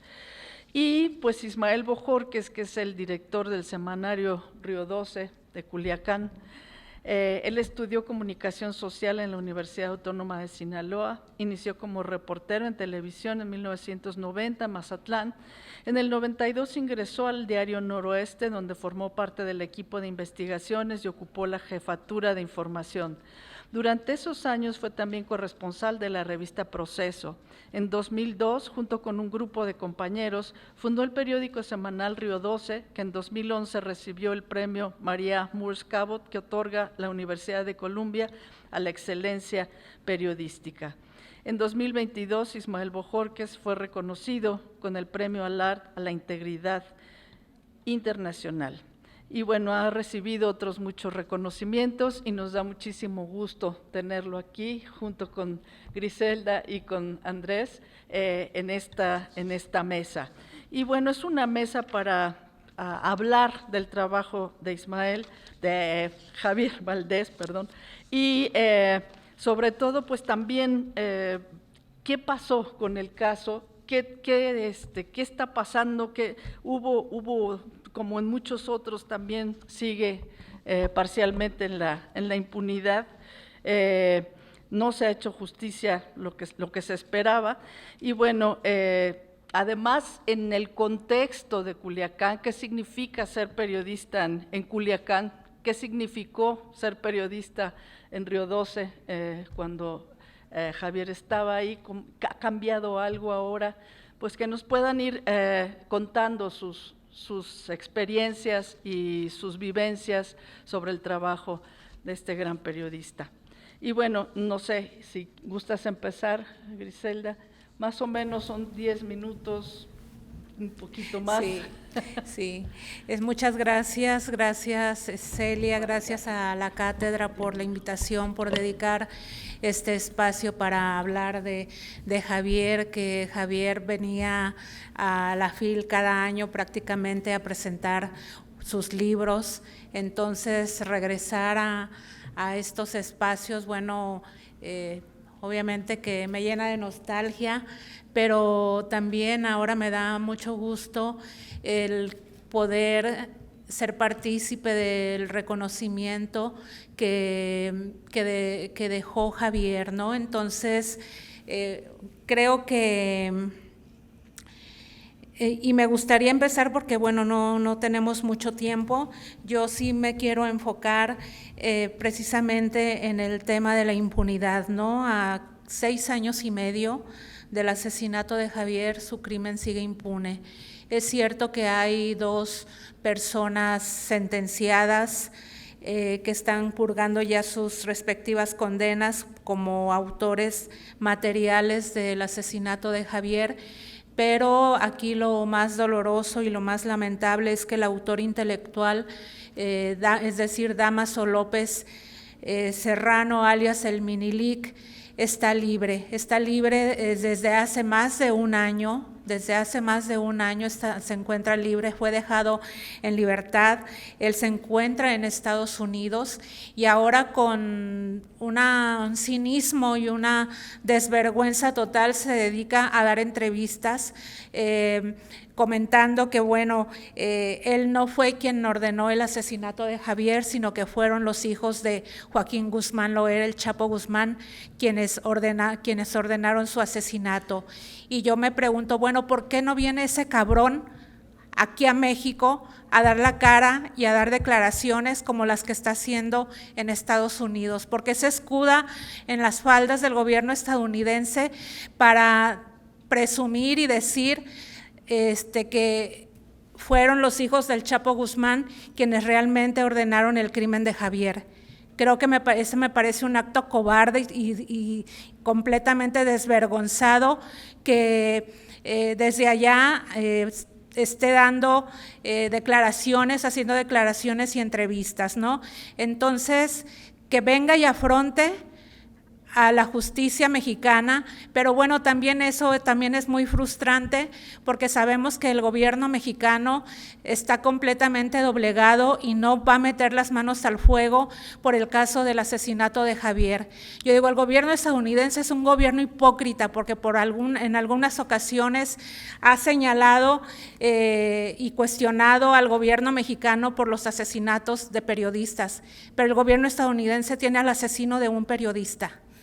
Entonces, sí es completamente para mi familia, para mí, para nosotros, es realmente aberrante que sucedan estos casos, ¿no? Que lo único que pueden dejar de ejemplo es que los asesinos de otros periodistas mexicanos encuentren como tabla de salvación irse a Estados Unidos y así evadir su responsabilidad ante la justicia de México. Creo que es algo que nosotros, al menos como familia, mi hija, mi hijo y yo, y junto con Río 12, hemos creo que mantenido esa postura, ¿no? De que mientras el crimen de Javier, mientras el autor intelectual del asesinato de Javier no venga a México, no sea extraditado a México para que rinda cuentas, creo que seguirá siendo un vacío y un boquete más, todavía más grande a los casos de impunidad en los asesinatos contra periodistas. Más del 90% de los casos de asesinatos de periodistas están en la impunidad. En el caso de la desaparición forzada, de desapariciones de periodistas, ya lo comentaba Jan, la impunidad es del 100%. Ningún periodista desaparecido ha regresado, ningún periodista desaparecido, sus casos ha habido responsables. Entonces, creo que lo que pasa en México es completamente grave, son violaciones y ataques contra la libertad de prensa que no debemos permitir. Como familiar de un periodista asesinado, bueno, lo único que nos queda es exigir justicia, es exigir que la sociedad de alguna manera no nos deje solas, que lo más importante creo que, o lo que nos queda a las familias, es mantener vivas las memorias, es trabajar por las memorias de nuestros periodistas y nuestras periodistas asesinados o desaparecidos en México. Entonces, creo que el trabajo de Javier afectó, desde luego que afectó intereses. Yo leía recientemente la entrevista de Proceso, ¿no? con este individuo y me sentí realmente ofendida, ¿no? Yo decía, además con cuánto cinismo hace este tipo de declaraciones, ¿no? Y cuando dice, no, a mí dice, o sea, la publicación de Javier que dicen por la cual fue asesinado, dice, mi esposa me dice cosas peores y sigo con ella, ¿no? Y aún así sigo con ella. Entonces yo decía, no puede ser que este individuo se burle, todavía es una burla, o sea, un tipo cínico, completamente cínico. Entonces, creo que el trabajo de Javier, desde luego que afectó intereses. Yo igual sostengo, igual que Río 12, que este tipo actuó y mandó matar a Javier por un ataque de ira. Obviamente nosotros estuvimos presentes en el juicio, en las audiencias que se realizaron. Yo no tengo la menor duda de que a Javier lo mandaron matar por las publicaciones que se hicieron en Río 12. Yo no tengo la menor duda de que los hijos de Joaquín Guzmán Loera no son los autores intelectuales del asesinato de Javier. Yo sostengo que sí fue Dámaso López Serrano el autor intelectual del asesinato de Javier y bueno, yo me quedo con eso, ¿no? De que si ese individuo es tan valiente, que venga y enfrente, y no que ahora es un soplón del gobierno estadounidense. Creo que únicamente falta que se le haga un gran reconocimiento a este individuo por toda la información que está proporcionando y que eso lo exima de su responsabilidad por el crimen de Javier. Entonces, bueno, yo ahí lo dejo, yo no me quería ir de aquí sin decirlo. Entonces, creo que el gobierno mexicano, el Estado mexicano tiene una deuda, no únicamente con Javier, tiene una deuda con todos y cada uno de sus periodistas asesinados y desaparecidos, tiene una deuda con todas las personas periodistas que son agredidas, que son obligadas a desplazarse de sus lugares de origen, tiene una deuda en el combate a la impunidad. Entonces, eso es lo que tenemos que cambiar en este país, no guardar silencio. Javier no era una persona que guardara silencio. Javier sabía que alguien tenía que contar las cosas, que alguien tenía que narrarlas, que alguien tenía que escribirlas, y creo que con eso nos debemos quedar. Muchas gracias.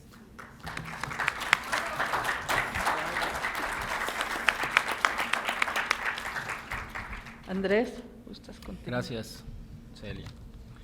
Pues bueno, muchas gracias a todos por la invitación. El poeta José Emilio Pacheco escribió sobre el periodista Manuel Buendía unos días después de su asesinato. Su muerte es la prueba trágica e irrefutable del poder de las palabras.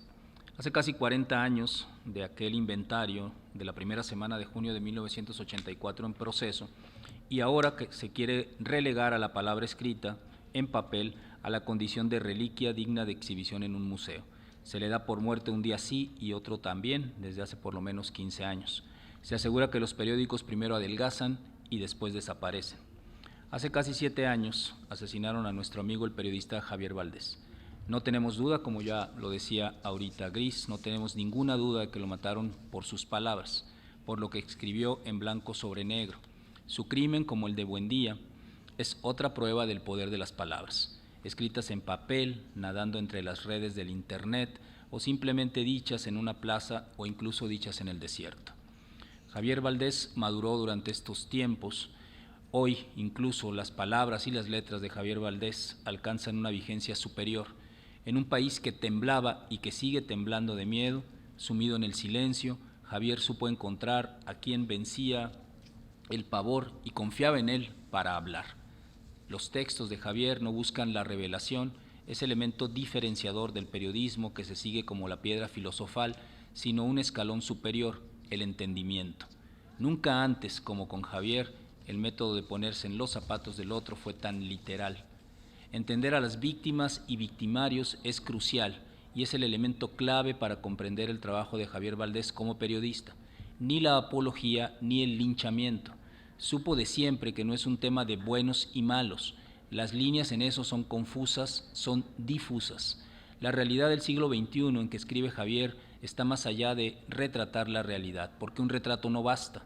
Hay sombras, hay fantasmas detrás de las fotos, hay puntos ciegos. Llegado un punto, Javier llegó en sus trabajos, dejó de pelear con los géneros. Muchos le preguntaban a Javier si sus historias crónicas eran cuentos, refiriéndose más a la invención del tema que a la forma del texto. Nada es inventado, respondía Javier. A alguien le pasó, alguien lo vivió, alguien se lo confió a Javier como periodista. Por eso las crónicas tomaban forma. Javier encontró una fórmula para narrar lo imposible, lo peligroso, la muerte segura. Darle poder a las palabras ha costado sangre y ha costado dolor. Javier no es el único que le da poder a las palabras y otros muchos más son la prueba misma de que las palabras siguen teniendo poder. Lo ha dicho hace unos momentos también Jan, de estos 130 periodistas asesinados en lo que va de este siglo. Enemigo del periodismo de oficina, Javier odia los signos de admiración o el punto y coma. El periodismo de Javier causaba admiración sin ningún signo. Sus textos absorben de la calle. Es enteramente un hombre de la calle, un vago que desgasta sus suelas y sus llantas en las calles de la ciudad natal, la nuestra también, Culiacán, que podría ser cualquier otra de este país tan desigual, pero al mismo tiempo tan parecido. Puede ser Guadalajara, puede ser León, Tamaulipas, etc. Hay en los textos periodísticos de Javier Valdés una descripción detallada de una realidad que no fue necesario descubrir, sino que lo atropelló. De haber nacido en un país distinto, hubiera terminado empujado por el destino a México, y después, sin lugar a dudas, amanecería en Culiacán sin saber cómo ni cuándo llegó. También en los textos de Javier hay una búsqueda constante e incansable de un rasgo esperanzador, aun cuando todo parece perdido. Para crearnos una imagen nítida, palpable de la obra de Javier Valdés, tenemos que imaginar un mural con la técnica del mosaico. Imaginemos que está completamente en blanco. Luego se van colocando una a una las piezas pequeñitas con su color propio. Una enseguida de la otra van formando parte de una imagen mucho mayor, estas a su vez del mural entero. Eso mismo hizo Javier con las historias que incluyó en su obra periodística que está reunida en los libros.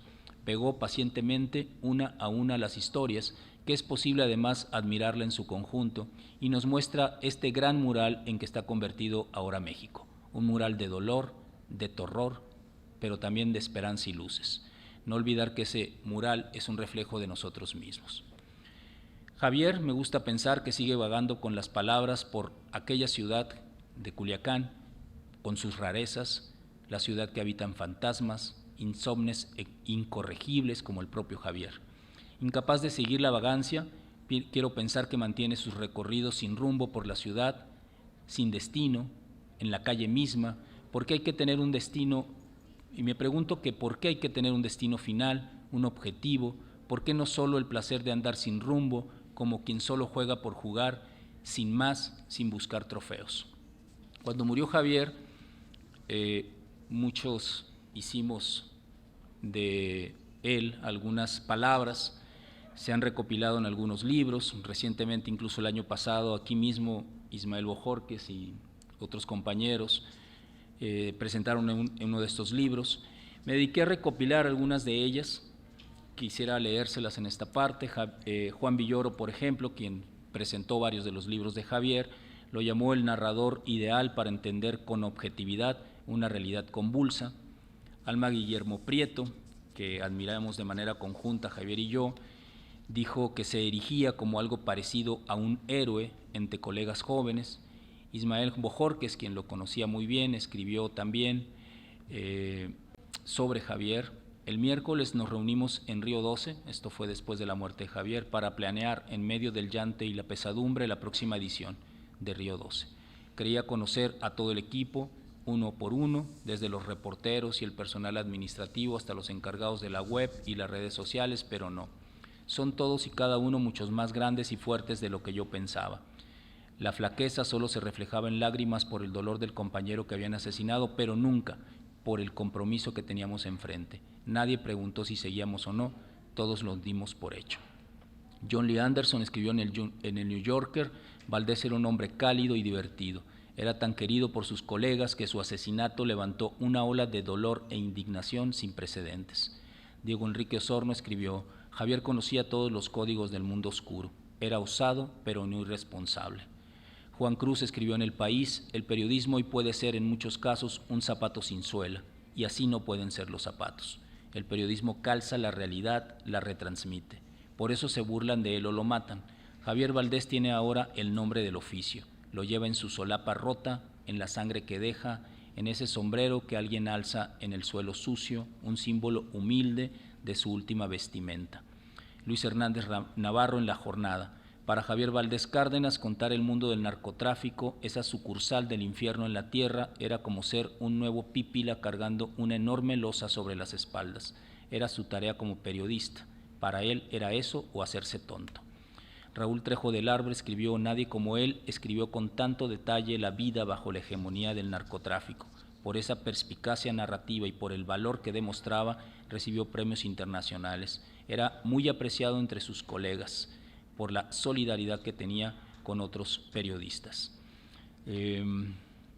Angelina Zamudio escribió en El Noroeste de Sinaloa: Javier Valdés, el vato, el morro, el compa, el atrevido, el sociólogo que estudió en la UAS, el músico, el candidato del partido de izquierda, el reportero rebelde de Canal 3, el fundador del semanario Río 12, el autor de Mala Hierba, el que salía en la tele con Carmen Aristegui y Susana Zabaleta, el que presentaba libros en la FIL, el que recibía reconocimientos de Nueva York, el que tenía su esposa cómplice, Griselda, el papá orgulloso y feliz. Nuestro querido Alejandro Almazán escribió: echo de menos tus pinches ocurrencias. Seguridad gritabas en el Guayabo, en la redacción de Río 12 y donde uno menos lo esperaba, como sucedía en la mitad de un libro. Recuerdo tus chistes desvergonzados. Francisco Javier Valdés Triana, el hijo de Javier y de Gris, escribió: medio siglo luchaste por muchos, diste lo que tenías, nos entregaste lo más humano, a ti, de ti a nosotros, tus hijos y a mi hermosa madre. Ahora, ¿quién me ilustrará? ¿Quién me regalará libros a montones? ¿Quién me abrazará como tú lo hiciste? Son algunas de las muchas palabras que le escribieron a Javier después de su asesinato. Hay, por supuesto, muchas otras referencias a él. Yo quisiera terminar también con este reclamo del que hablaba Gris, que parece inconcebible que no haya una acción judicial del Estado mexicano para reclamar y avanzar en la investigación sobre el sobre el asesino intelectual de Javier. Es inconcebible que goce de libertad, así sea en los Estados Unidos. Hay instrumentos jurídicos para reclamar que responda ante la justicia y que no solo se dedique a dar entrevistas. Muchas gracias.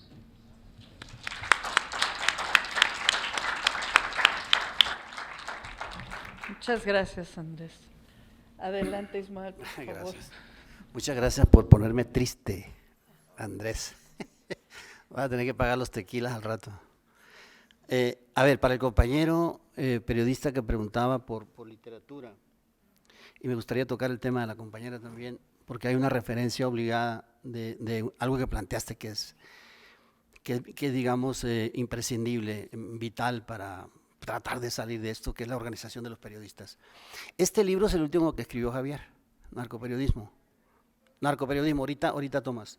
Pero tú tienes un libro que acabas de publicar, ¿lo vas a presentar o ya lo presentaste? Lo vas a presentar mañana.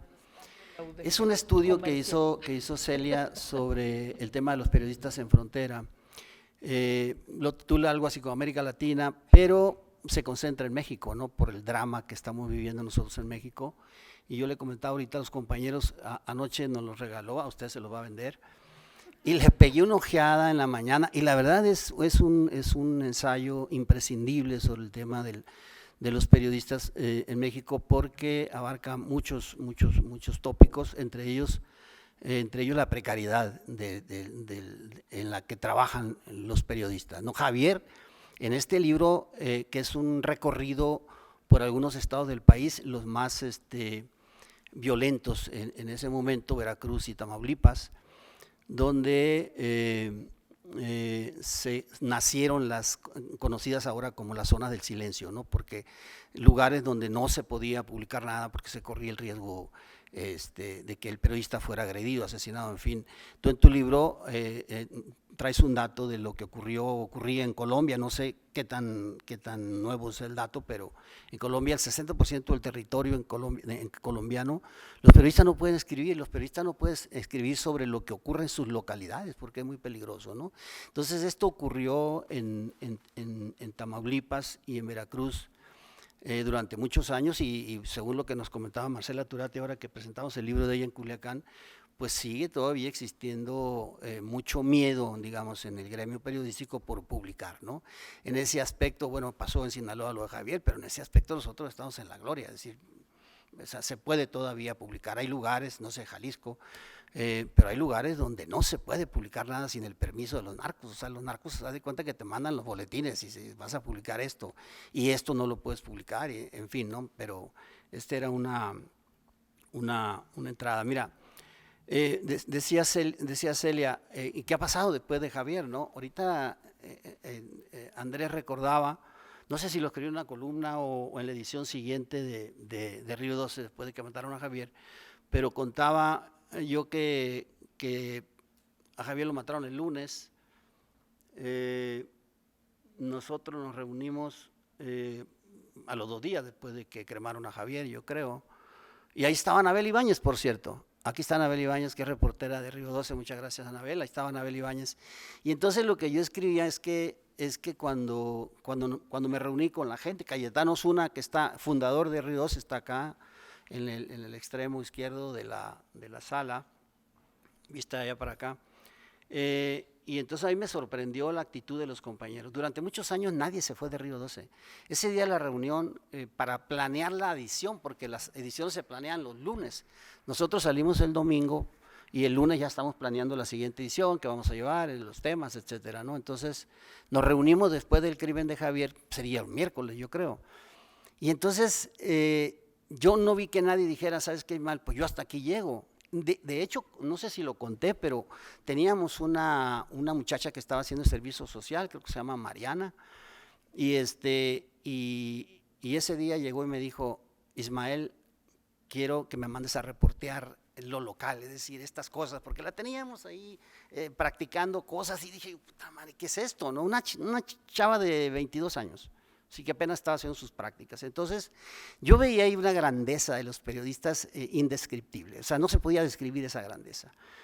Y entonces, nosotros desde que nacimos como periódico, hicimos un compromiso con la gente, con la sociedad que nos siguió, porque nosotros nacimos con cierto éxito desde el principio, es decir, hicimos presentaciones del proyecto en Culiacán, en Mazatlán, en Guasave, en Los Mochis, y la gente nos recibió con mucho gusto en algunos partidos políticos, fuimos al PAN, fuimos al PRD, al PRI no, porque no nos dio la gana, en fin, entonces la gente nos quería mucho, quería ver qué jodidos estábamos planteando y qué íbamos a hacer, ¿no? Algunos compañeros nos decían, ¿qué es esto del nuevo periodismo? ¿Qué quieren inventar o qué? ¿Te acuerdas, Cayetano? El Jorge, ¿no? Nos dijo, están locos ustedes, ¿no?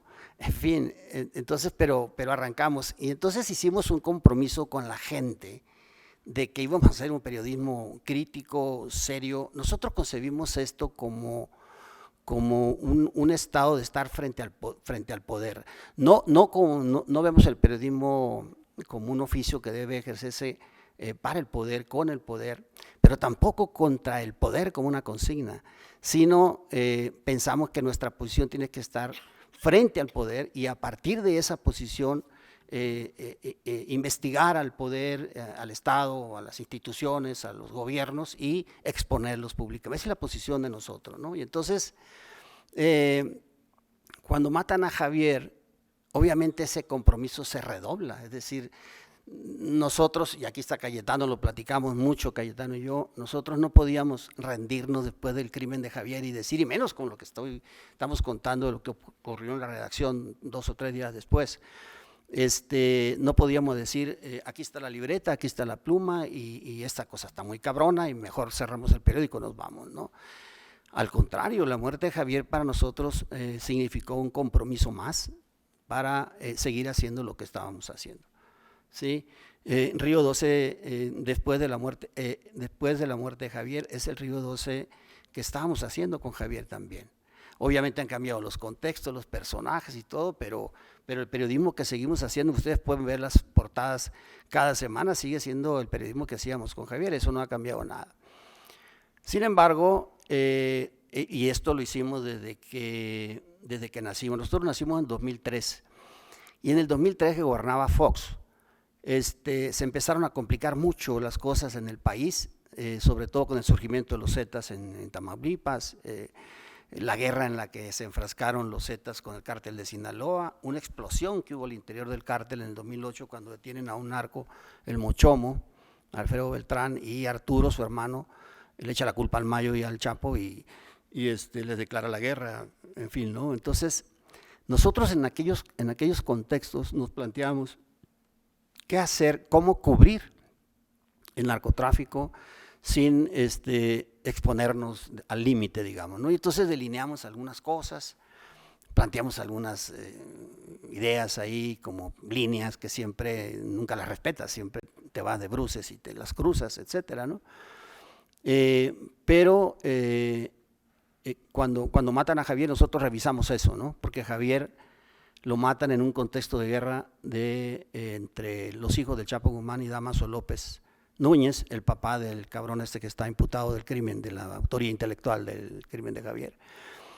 Y entonces, una de las líneas, por ejemplo, era no entrevistar a un capo. O sea, si entrevistamos a un capo, es muy peligroso porque entonces ese capo va a pensar que tú estás con él. Si te ofrece un vaso de agua, no lo aceptes, en fin, ¿no? Pero si tú entrevistas a un capo, ese capo ya cree que estás con él. Y en una situación, en un contexto de guerra, eso es muy peligroso.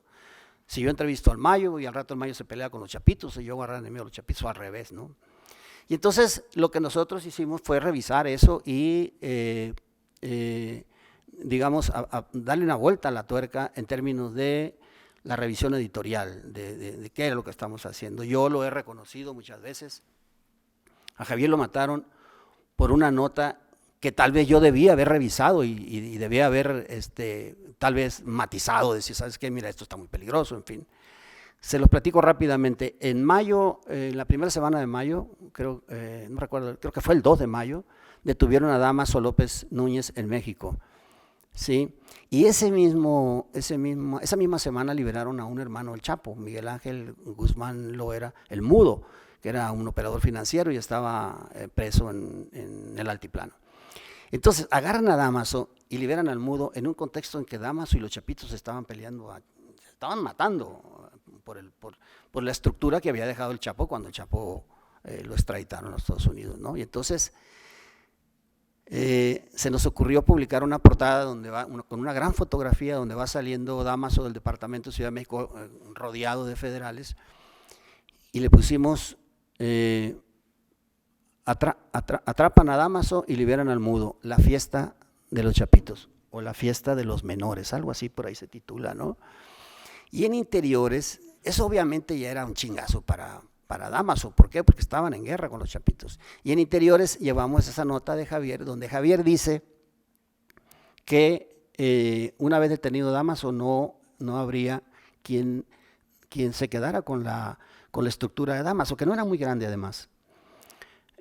Porque el que le sobrevivía, bueno, no estaba muerto, pero el que se quedaba ahí era el hijo, Damaso López Serrano, y el hijo pues no tenía ni los tamaños ni la experiencia, y Javier lo tildó ahí, lo escribió, dijo que era un gatillero de utilería, ¿no? Algo así dijo, ¿verdad? Pistolero de utilería. Y entonces, cuando la Fiscalía hace una revisión, un análisis de contenido de 6 meses atrás hasta que matan a Javier, encuentran pues muchas cosas, no muchas notas, nos revisaron a todos. El que tenía más notas sobre el tema de seguridad era Alejandro Monjardín, otro compañero. Y entonces la Fiscalía llega a la conclusión de que el motivo por el que Damaso López Serrano ordena el crimen de Javier es esa nota precisamente, ¿no? Yo creo motivado también por la portada, dolido por la aprehensión de su papá, pero en particular esa nota fue lo que motivó. Ahora, retomando el tema de Griselda y que también tocó Andrés, ¿por qué nosotros confiamos en la teoría de la Fiscalía? ¿Por qué? ¿Este micrófono se oye mucho? Ok. ¿Sí se escucha así? ¿Sí se escucha bien? Así, bueno, sí. ¿Por qué? Así está bien, ¿verdad? ¿Por qué nosotros confiamos en la teoría de la Fiscalía? Y yo estoy de acuerdo con todo lo que dijo Griselda sobre este güey que está en los Estados Unidos ahora gozando de libertad por cooperar con el gobierno norteamericano. Él pronto va a declarar contra Ovidio. Ya no tarda, en cuanto inicie el juicio lo van a poner frente a Ovidio y va a declarar contra Ovidio. Y contra este cabrón que se acaban de llevar, el Néstor, el Nini o el Nini. ¿Por qué nosotros confiamos en la teoría del crimen, de la FEALDE? Porque nosotros hicimos nuestra propia investigación. Esto lo puedo decir porque ya lo dijimos antes, ¿no? Nosotros hicimos nuestra propia investigación y en una ocasión yo obtuve información en Culiacán muy, muy importante sobre el tema de Javier y primero hablé con Andrés, que era el jefe de información de Río 12, y luego hablé con Griselda. Y le dije, ¿sabes qué? Hay esta información y yo creo que hay que confrontarla con la información que tiene la FEALDE. Nosotros nos habíamos estado reuniendo con Ricardo Sánchez Pérez del Pozo, que es el titular de FEALDE, para darle seguimiento al tema del crimen, ¿no?, de Javier. Y le dijimos, Ricardo, tenemos información y queremos confrontarla con lo que tú tienes. ¿Puedes venir? Sí. Al día siguiente agarró un vuelo y se fueron él y el comandante que estaba a cargo de la investigación y nos reunimos en casa de Griselda. Y cotejamos lo que nosotros habíamos obtenido con lo que tenían ellos y era lo mismo. Y entonces eso nos daba certeza a nosotros de que efectivamente el crimen provino de una célula que pertenecía al cártel o a la organización de los Damas. Si no teníamos absolutamente ninguna duda, ellos habían hecho un seguimiento de los celulares, geolocalizaciones, no sé qué tanto le llaman, y estas personas que ahora están sentenciadas fueron ubicadas viajando de Mazatlán, pasando por San Ignacio, a 2 cuadras de la casa de Javier, luego siguiendo la ruta que seguía Javier para ir a la oficina, en fin. Todos esos datos sirvieron para armar la teoría del crimen. Pero aparte la célula, los que mataron a Javier pertenecían a una célula al mando de Damaso López Serrano, el Minilic, el que está preso y ahora le dio una entrevista a Proceso. Entonces no tenemos absolutamente ninguna duda. Y no me extraña que el Minilic esté declarando eso, porque su padre ya lo había declarado en el juicio contra el Chapo Guzmán en Nueva York, en Brooklyn. Sí, es exactamente lo mismo. Ahora, este cabrón da una entrevista a Proceso al mismo tiempo que le da una entrevista a Anabel Hernández. ¿Qué me dice eso a mí? Pues me dice que él fue el que buscó las entrevistas. ¿Sí? ¿Por qué? Porque tenía un interés. Y tengo, no la ligera, sino la fuerte sospecha de que esas entrevistas fueron promovidas por la propia DEA, por el propio gobierno norteamericano, para fortalecer la imagen de este muchacho, ahora que lo van a enfrentar a Ovidio Guzmán López en el juicio, ¿no? Entonces, por eso nosotros estamos convencidísimos. Nosotros no quisimos responder a eso. Griselda habló conmigo, lo comenté con el flaco, pero no quisimos responder porque no quisimos, digamos, engrandecer su figura y porque además nosotros estamos convencidos. Yo no sé si lo hablaste tú, Griselda, ya no lo comentamos, pero yo hablé con Ricardo Sánchez, el titular de la Fiscalía, de la FEALDE, y le dije, oye, ¿ya viste esto? Sí, ¿puedes declarar? Sí, déjame verlo, pero yo creo que sí. Pero después hablamos también con Sara Mendiola, que es un equipo de abogados que nos está ayudando con el tema de Javier en la parte jurídica, y me dijo, déjalo así, yo creo que no tiene caso que te metas en eso, y mejor lo vamos a dejar pasar y ya veríamos luego, ¿no? Si esto crece y de alguna forma, pues ya veríamos, ¿no? Pero nosotros decidimos mejor mantener las cosas así, ¿no? Entonces, quería cerrar con eso. Lo de la compañera, mira, cuando mataron a Javier al día siguiente, un grupito muy pequeño de amigos de Javier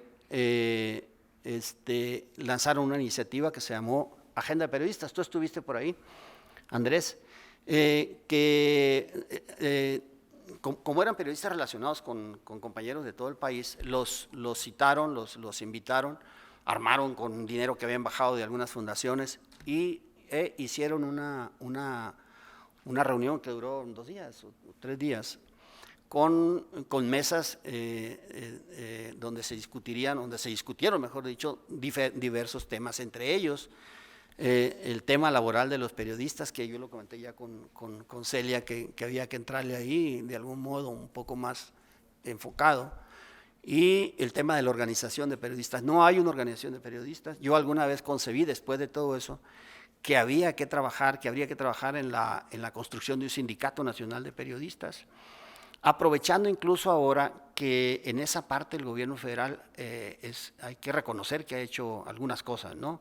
También presionado por la Organización Internacional del Trabajo, no porque sean ellos así, ¿no? Los incrementos salariales, que nunca habíamos tenido esos incrementos, vienen de una orientación de la OIT. Y entonces, pero es muy complicado. De hecho, la agenda de periodistas no prosperó. A la vuelta de no sé cuántos meses, eso se olvidó. Y quienes estaban ahí, uno se fue al gobierno y el otro anda con su agenda, pero ese tema se dejó. No está todo perdido. ¿Qué es lo que han hecho los periodistas en México? Sobre todo a partir de la muerte de Javier, se han articulado en redes. Hay grupos de periodistas, muchos y casi siempre apoyados por organizaciones como a la que pertenece Jan, Primavera y otros, ¿no? Se han articulado para estar en comunicación, siempre en temas relacionados con el periodismo. Si secuestran a un periodista o a 3 periodistas en Guerrero, como ocurrió hace unos días, ya parece que los liberaron a todos, inmediatamente te enteras porque eso llega a esas redes, ¿no?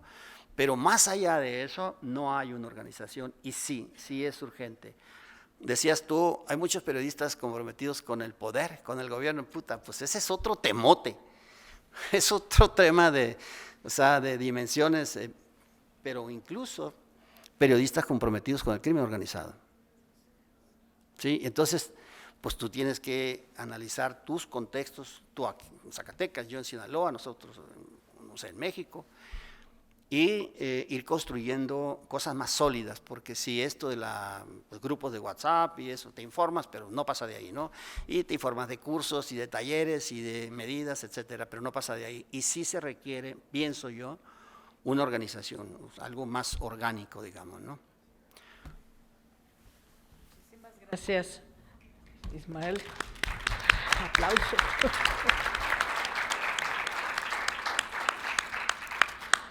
Muchas gracias. Y bueno, pues podemos dar paso a un par de preguntas antes de que vengan a corrernos. Que nos apaguen la luz. Que nos apaguen la luz. Adelante, por favor, Ivonne. ¿Hay un micrófono por ahí para que...? Bueno, yo creo que la gente de Culiacán no necesitamos micrófono. Como se habrán dado cuenta, pero muchas gracias. ¿Quién es ella? Bueno, no me quiero extender mucho tampoco. Sí tengo una pregunta. ¿Cómo está? ¿Dónde está? Primero, es estudiante de doctorado. ¿Aquí? Sí. Soy yo. Bueno, les digo, la gente de Culiacán no necesitamos micrófono. Bueno, yo soy de Culiacán. Agradezco mucho a Ismael y Andrés estas pláticas, pero principalmente a 2 mujeres que yo admiro enormemente, Griselda Triana, que ahorita estábamos platicando, y la doctora Celia del Palacio. Yo tuve la oportunidad, obviamente, de conocer a Javier Valdés, sociólogo también de la UAS, igual que yo, y tengo que aprovechar esta fila y tengo que aprovechar esta oportunidad, porque no sé cuándo regrese, vuelva a estar. Yo tengo un hermano desaparecido, y cuando estábamos en la carrera de Sociología en la UAS, pues Javier Valdés, me tocó platicar con él. Yo había leído su libro de Levantones, y le comenté la situación de mi caso personal. Y él fue el que me empezó a decir, ¿por qué no te vas a eso? ¿Por qué no investigas en eso, no? De manera académica. Yo actualmente estoy haciendo el doctorado justamente de desapariciones de personas. Y yo, no, ¿cómo crees, Javier? ¿Cómo crees? Entonces, yo no me quiero meter en eso, ¿no? Entonces, yo recuerdo mucho que una vez en el Guayabo, Javier Valdés… ¿Dónde más? ¿Dónde más? Obviamente en el famoso Guayabo, Es una que cantina. espero que me hayan traído un pollito, es una cantina, pero muy decente, por favor, ¿ok? Y en el Guayabo yo escuché entre los chicos que le preguntaron, Javier, ¿usted no tiene miedo? Y recuerdo muy bien que él dijo, perdón por mis palabras, pero recuerdo muy, muy bien que él dijo, pues yo siempre ando con el culo en la mano, pero alguien lo tiene que hacer. Entonces, cuando a mí me preguntan justamente sobre mis investigaciones académicas, porque he hecho rastreo de campo, fosas clandestinas, he trabajado con diferentes grupos colectivos de búsqueda de personas desaparecidas, entre ellas Mirna Nereida, que justamente Javier Valdés fue el que le puso los nombres de las rastradoras del fuerte, y Mirna tiene a Javier Valdés, wow, ¿no? Entonces, siempre que me preguntan eso, yo les digo, como decía Javier Valdés, yo siempre tengo el culo en la mano, pero alguien lo tiene que hacer y alguien lo tiene que decir. Entonces, después me tocó conocer a Griselda en el tema de martes de poesía, en el colectivo de poesía, y bueno, hicieron las cosas. A lo que voy es esto, de que gracias a Javier Valdés yo me animé a hablar y a compartir e investigar mi tema de desapariciones de personas, principalmente desaparición forzada por el libro de Levantones. Cito mucho a Javier Valdés, y yo creo que en Culiacán, cuando lo asesinaron, yo creo que no hay culichi que no lo haya sentido hasta personal, que no lo haya sentido así como de ¿quién? No, todos lo sentimos como, pero ¿por qué se metieron con nosotros, con alguien de nuestra familia? Porque las personas que no son de Culiacán sabrán pues que todos nos conocemos, ¿no? Entonces yo le digo a la gente, en Culiacán no puedes irte a un motel porque es tu tía la que te está cobrando, o sea, todos nos conocemos. Y fue algo de mataron a alguien de mi familia, igual que los culiacanazos de secuestraron a mi familia, secuestraron mi casa. Ahorita comentó Griselda, ay perdón, no quiero llorar, pero ahorita comentó Griselda que el tema de memoria. La importancia del tema de memoria a las víctimas en este caso de periodistas asesinados o desaparecidos, en este caso los desaparecidos conmigo. ¿Qué piensa Griselda con el peso que tenemos que tener las familias, porque también nos volvemos víctimas de ese tipo de cosas, con el peso que tenemos que traer las familias, principalmente las mujeres y las madres, porque la mayoría de los colectivos de búsqueda de desaparecidos y de todo eso son mujeres? Ese peso de memoria, de cuidado, de tener que luchar por ese tipo de injusticias. Esa sería mi pregunta principal para ti, Griselda, y te agradezco enormemente y mis respetos, te adoro. Gracias. ¿Alguien más quiere una pregunta? Adelante, Griselda. Yo creo Sí, que bueno, creo que ahí las preguntas. a las familias lo que nos queda es preservar la memoria, ¿no?, de personas que han marcado nuestras vidas, ¿no? En este caso de Javier, ¿no? Yo me ha costado muchísimo tiempo el estar más o menos bien, sí, el estar más o menos serena.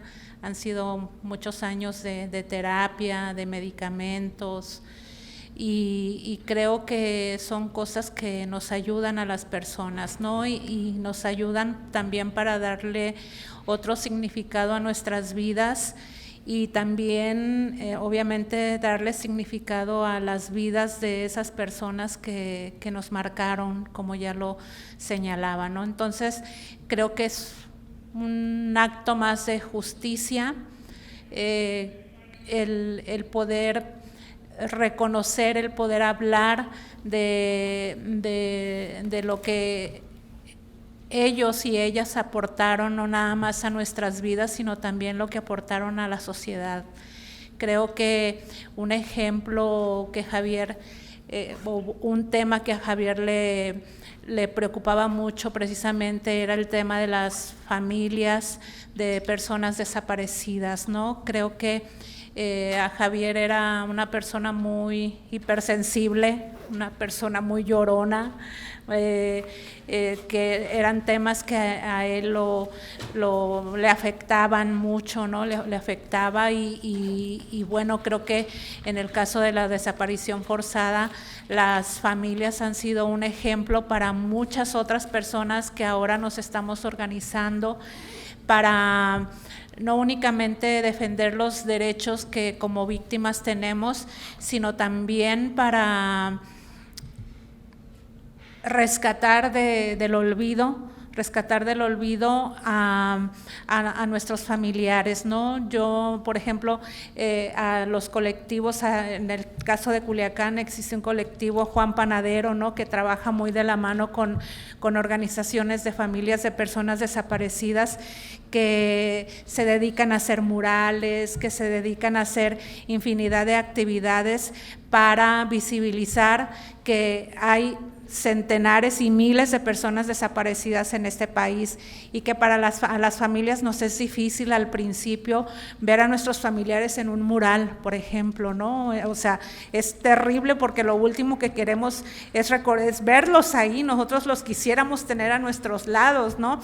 Pero bueno, no es fácil, pero el tiempo, yo creo que aquí el tiempo es importante, una va sanando ciertas cosas. Nosotras, yo por ejemplo, después de mucho tiempo, yo dije, qué bueno que a Javier no se lo llevaron, qué bueno que a Javier no lo desaparecieron, qué bueno que a Javier nos lo dejaron y nos dieron la oportunidad de velarlo, de cremarlo, de tenerlo con nosotros, y son cosas que muchísimas familias en este país no están viviendo, que siguen esperando que sus familiares regresen a casa, que siguen a lo mejor con la esperanza de que cada vez que rescatan los restos de alguna persona, tienen la esperanza de que sean su familiar desaparecido. Entonces, sí, nos queda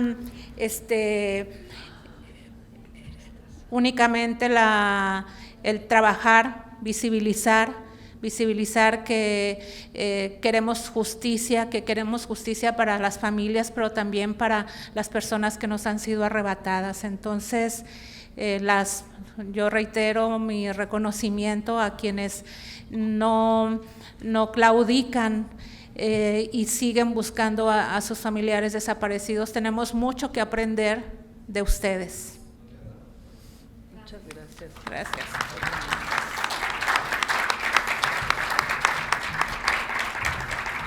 Muchísimas gracias a cada uno de ustedes, les paso sus constancias, muchas gracias a cada uno.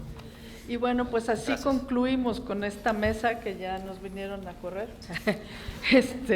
Y bueno, agradezco muchísimo a las autoridades del Centro Universitario de Ciencias Sociales, al doctor Juan Manuel Durán, al maestro Antonio Ceja, de Difusión CUSH, que estuvo aquí tomando, digamos, todo el registro, a la Red por la Libertad de Expresión de la UAM, a Canal 44, que también ha estado aquí, a Prensa UDG, y pues queremos en esta mesa justamente visibilizar la labor de los periodistas asesinados por informar, reconocerlos, hablar de su labor, de las víctimas, pero también hablar de los actores, colegas, familiares que siguen en la lucha por la justicia.